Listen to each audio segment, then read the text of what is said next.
안녕하십니까. 2022년 1월 2일 최병국 팩트 시작하겠습니다. 이재명 민주당 후보가 성남시장 시절에 그 측근들이 얼마나 전횡을 하고 각종 비리 의혹에 등장하는가 하는 것은 끊임없이 논란이 되고 있습니다. 최근에도 또다시 논란이 불거지고 있는데, 우선 기본적으로는 대장동 의혹, 거기에 유동규 씨를 비롯해서 여러 사람, 이미 그 관련한 대장동 그 설계의 핵심 실무자들, 이런 사람들 두 사람이 극단적인 선택을 했고요.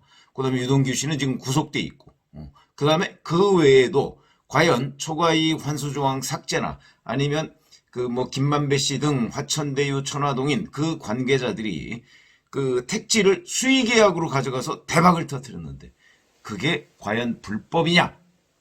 불법이라는 부동산 전문 변호사의 책자도 최근에 나와 있습니다. 그러니까 이런 것들은 끊임없이 논란이 될 것이고, 그 다음에 백현동 옹벽 아파트, 이 문제와 관련해서도 거기에 이재명 당시 성남시장의 최측근이 개입돼서 일사천리로 진행됐다 하는 의혹은 여러 차례 지금 보도를 해드렸고요. 자, 그거 외에 또 바로 그 김인섭 씨라는 사람, 이 사람이 이제 2006년에 이재명 성남시장 후보의 선대 본부장이었는데, 이때는 이재명 시장이 낙선을 했었죠. 근데 이 사람이 백현동 특혜 의혹에 등장을 합니다. 용도 변경 4단계 상향 조정 여기에 연루됐다는 것이고, 근데 이외에 2011년하고 2013년까지 성남시 산하의 성남산업진흥원이라고 있는데, 여기에 이재명 후보의 캠프 또는 인수위원회에 참여했던 인사들의 아들 3명이 채용됐다. 이게 무슨 얘기냐면, 2013년 2월에 성남산업진흥원이 신입사원을 공개 모집합니다. 4명을 뽑겠다 이랬는데 무려 140명이 와서요, 경쟁률이 35대 1입니다. 근데 이 4명 중에 성남시 호남향후의 고문 A씨의 아들, 그 다음에 근데 이 A씨는 2014년에 성남시장 후보 공동선거대책본부장이었습니다. 그러니까 아들을 2013년 2월 달에 공개 모집해서 성남산업진흥원에 취업을 시키고 그 이듬해 선대본부장을 하니까 이미 이재명 성남시장의 최측근이다. 이렇게 할 수 있고요. 그 다음에 이 외에 2011년 4월 달에 또 공개 모집이라는 형태를 띠고 신입사원 2명을 성남산업진흥원이 뽑는데, 이거는 또 모두 이재명 후보 측근들의 아들이다. 여기도 68명의 지원자가 몰려서 그러면 34대 1이 되겠죠.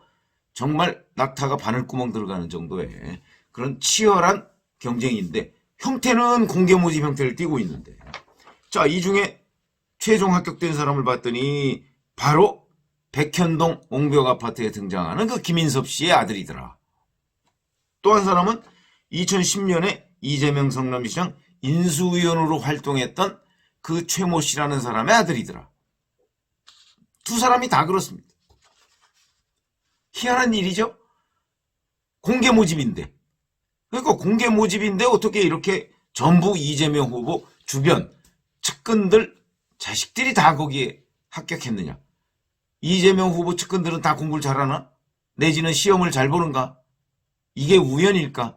이런 이제 의문이 제기되는 대목이고, 이뿐만이 아니고 또 바로 그 김인섭 씨, 이 사람의 동생이 운영하는 기계설비공사 업체가 있습니다. 이 업체가 2011년 9월부터 2015년 5월까지 성남시하고 계약한 게 모두 56건, 총 4억 6,300여만 원 정도 되는데, 이게 다 수의계약입니다. 수의계약 잘 아시죠? 그러니까 공개 경쟁 입찰을 통한 계약이 아니고 그냥 누구 이렇게 찍어가지고 계약한 겁니다. 그런데 이 수의계약을 했던 그 회사의 대표, 이 최 씨라는 사람이 바로 유동규 전 성남도시개발공사 기획본부장하고 인수위원회 시절에 도시건설분과에서 함께 일했다. 이런 것이고요. 그 다음에 이 회사는 또 2014년부터 올해까지 보면은 성남시하고 무려 114개의 계약을 체결하고요. 이 계약금은 40억 원에 이른다. 이건 뭐 수의 계약이기 때문에 뭐 의혹이 100%다. 이렇게 충분히 얘기할 수가 있고. 뿐만 아니라 이것도 그동안에 또 나왔던 얘기죠. 김현지 전 경기도지사 비서관. 이 사람이 운영하던 비영리 단체가 성남의제 21이라는 게 있는데 거기에 2010년부터 12년간 18억 원의 지원금을 성남시가 주었다. 이거는 이거 명목이야. 각종 명목으로 주었겠지만 이렇게 특정 시민단체, 그것도 이재명 후보의 측근이 운영하는 시민단체, 측근이 사무국장으로 있었죠. 거기에 이런 거액의 성남시 지원금이 들어갔다. 이게 곧 시정농단이 아니고 무엇이냐, 이렇게 말씀을 드릴 수가 있고, 그 다음에 또 신모 씨라는 사람이 있는데 이 신모 씨라는 사람은 누구냐면 이재명 후보가 대선 경선에 출마할 2017년 당시에 SNS 선거운동에 참여했고, 그 다음에 성남시 공무원 특혜 채용 의혹 이런 거때 연루된 사람인데, 이 사람이 운영하는 그 특정 업체에 또 5억 8천만 원, 그래서 건수로 보면 한 41건 정도의 성남시 일감이 수의계약으로 지원이 됐다. 이런 얘기죠. 이것도 아까도 김인섭 씨 주변 동생 수의계약, 이것도 수의계약.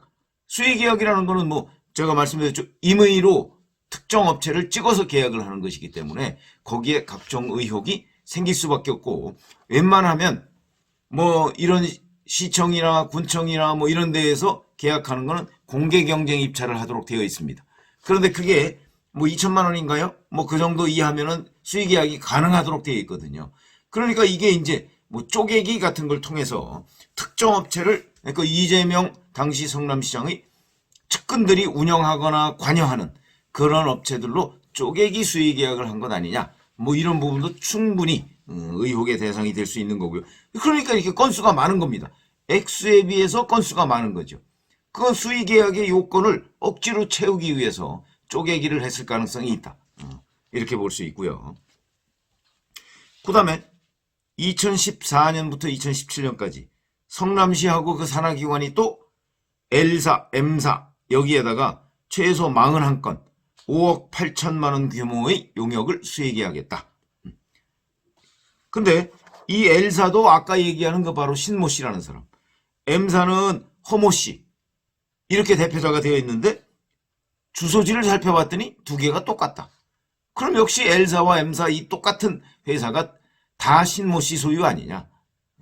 그리고서 회사를 두 개로 해놓고서 또 쪼개기식으로 수의계약을 했다. 이렇게 볼 수가 있는 대목이라는 것이죠. 자, 그러면 이 외에도 여러 가지가 또 이제 앞으로 추가로 나올 텐데, 이런 것들을 과연 당시 이재명 성남시장은 모르고 있었을까? 모르고 있을 수가 없죠. 이 시장과 시 산하기관에서 다 발주하는 것들이 예를 들어서 1900만 원, 1800만 원 이런 식으로 계속 쪼개기로 나갔다고 한다면, 그리고 수의계약으로 나갔다고 한다면, 또 수의계약이라면 시장이 당연히 물어봤어야 되는 것이죠. 이게 왜 이렇게 계속 수의계약을 하느냐, 공개경쟁 입찰을 하면 되지, 그렇게 해야 되는 건 아닌가요? 눈 감고 시정하나요? 그런 점에서 본다면 이게 다 대부분의 결재권자가 당시 시장입니다. 그러다 보니까 이 많은 것 중에 어느 하나를 나는 몰랐다, 이렇게 얘기를 할 수 있을지는 몰라도 전체적으로 다 몰랐다, 내가 모르고 이건 측근들을 내가 단속하지 못한 이유다, 이렇게 얘기할 수가 있는가? 그럴 수가 없다는 거죠. 그거는 시장 군수 같은 거 해본 사람들이라면 누구나 다 알 수 있는 대목이다, 이렇게 얘기를 하고 있고요. 그러면 만약에 정말 이걸 이재명 당시 성남시장이 몰랐다고 그런다면 그거는 심각한 문제죠. 그건 성남시 정도의 어떤 시를 운영, 관리할 능력도 안 되는 거 아니겠습니까? 측근들이 이렇게 다 해먹는데, 주변에서. 그런데 시장은 나는 몰랐다라고 한다고 면책이 되는 건 아니죠. 그런데 제가 말씀드렸지만 모를 수가 없는 것이다. 아니, 성남시청에는 감사관실 이런 거 다 서로 견제 이런 장치가 있을 거 아니겠습니까? 그러니까 이거는 몰랐다고 하기 어려운 부분인데, 하긴 뭐 그 호주, 뉴질랜드 뭐 6년 전에 거기 같이 출장을 갔다 와서 정말 밥을 먹어도 30끼를 이상을 같이 먹었던 그 사람도 자기가 인지하지 못했다 뭐 이러는 판이니까. 근데 인간 이재명이라는 책이 있습니다. 그 인간 이재명에 보면요, 처음부터 하여튼 뭐 수십 페이지, 거의 절반 가까이가 자기 기억력이 뛰어나다 하는 거를 자랑해 놓은 곳이 있습니다. 사법시험 되게 기억력이 뛰어난 사람들이 많이 붙습니다. 그건 뭐 우리 주변에서 다 알고 있는 사실이죠. 그런데 불과 6년 전에 11일 동안 호주, 뉴질랜드 출장을 같이 갔고, 그것만이 문제가 아니고 자기가 성남시장 시절에 어찌 보면 데리고 있던 산하기관의 핵심 간부입니다. 이 사람은 대장동 실무자입니다. 그 사람을 몰랐다는 게 말이 됩니까? 이런 거짓말을 해서 지금 넘어가려고 하고 있는 중이죠. 검찰에서 수사가 지지부진하니까. 그게 넘어가지지 않는다 하는 거를 저는 뭐 그 부분에 관한 책임은 윤석열 후보한테도 있다. 무슨 얘기냐? 이건 토론 같은 데에서 그거를 바로 질문을 하고 국민들로부터 이재명 후보가 얼마나 거짓말을 하고 말을 잘 바꾸고 있느냐 하는 부분을 부각시킬 책임은 상대 경쟁 후보에 있는 것이죠. 그런 점을 말씀을 드리지 않을 수가 없고, 그리고 이게 이제 알았다면 이거는 정말 문제가 되는 것인데, 이게 왜 자꾸 이런 것들을 뭐 야권이나 또는 언론 매체에서 문제를 삼느냐면, 사실은 대장동, 백현동, 그다음에 이런 측근들의 비리, 여기에 다 이재명 당시 성남시장의 몫이 있을 가능성이 높다는 거죠. 그래서 지금 선거운동, 경선운동 뭐 이런 것들 하지 않습니까? 그 당시에 바로 이 사람들이 그 안에 있는, 그러니까 이재명 후보가 직접 그 돈을 챙기지 않았더라도 그 안에 있는 그 당시 성남시에서 많은 혜택을 받았던 이런 사람들이 십시일반으로 그 자금을 대고 있는 것 아니냐 하는 의혹을 받을 수가 있다는 거죠. 그런 얘기들이 실제 여의도에 파다하게 있습니다. 그러다 보니까 이제 이게 이재명 성남시장 당시에 그 주변 측근들이 온갖 뭐 대장동, 백현동 뿐만 아니고, 대장동, 백현동은 좀 단위가 큰 것이고, 그 다음에 이런 식으로 다 측근 찬스를 활용을 했다. 그런데 이재명 성남시장은 도대체 어떻게 되는 것이냐?